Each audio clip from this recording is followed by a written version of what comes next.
scary story time. So this is going to be about one of my friend's houses that I spent a lot of time in when I was younger growing up. So I had a friend, and her parents had a lot of land. So they had their main house, and up front to the right, they had her grandmother's house, which was also the same house that her father grew up in when he was a kid.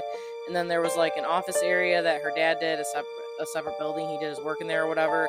And then next to that was kind of like a garage type thing, but it was just kind of like a room.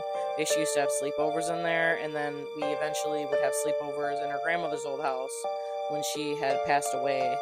But one of the things that happened that I was there and I witnessed was one of my other friends, she would always come over too, and she had this pair of pink pants, and she's like, hey, I lost these last time I was over here. Has anyone seen them? And like, no one had seen them. She asked her mom and her sister and her dad, everybody, and no one had seen them. And then we went outside for a little bit, probably to like one of those like other areas that we were hanging out in or whatever.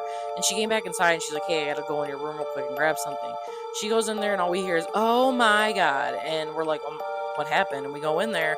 Her pink pants that she was just talking about are literally sitting there folded up on my friend's bed. And she asked her mom and her sister, they were the only two people in the house. She's like, did you guys find those and put those in there? And they're like, no. They're like, no one's even been in here. So they just magically reappeared. So the ghosts were stealing stuff. And that's why I said, I was like, some of my stuff better not go missing in this house. I'm telling you ghosts right now. Yeah, so that, to me, I know, like I said, this isn't like a crazy one, but that is still very weird and strange. And there's more stories I could tell in this house and just more stories up north. So let me know if you want more stories.